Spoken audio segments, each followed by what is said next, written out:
In today's video, I'm going to teach you how to resolve GPU memory full in DaVinci Resolve.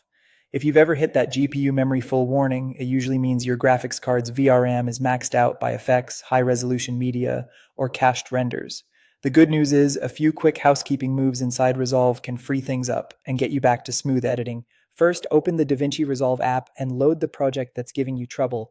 Give it a moment to fully initialize. It's a good idea to save before making any changes just to lock in your current state. Next, we'll clear the render cache, head to the top menu and choose Playback, then delete render cache and select All. This flushes out previously generated preview files that can hold on to GPU resources, especially after lots of timeline changes. Don't worry, deleting the cache does not remove your media, edits, or grades. It simply forces Resolve to rebuild previews when needed. After this, try playing back a heavy section of your timeline to see if the warning backs off. If you're editing a 4K project, consider lowering the timeline resolution to 1080p while you work, then switch it back for your final render. Go into your project settings and change the timeline resolution to 1920 by 1080. This reduces how much your GPU has to process during editing without changing your original media.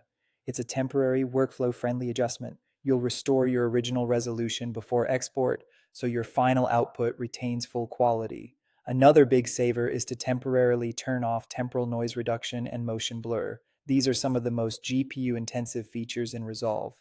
On the color page, disable TNR in the motion effects area or bypass the node where it's applied. In the Edit or Fusion pages, turn off motion blur on effects or nodes that don't need it during rough cuts. You're simply pausing these heavy processes while you refine your edit. You can turn them back on before you render the final version. Taken together, clearing the cache, lowering the working resolution, and disabling TNR or motion blur frequently clears stuck VRAM usage and prevents the GPU memory full error from interrupting your flow. Keep editing with these optimizations in place, and when you're ready to deliver, switch your timeline back to its original resolution, re-enable any noise reduction or motion blur you need, and proceed with your final render. With this approach, you protect performance during the creative phase and preserve quality when it counts at export.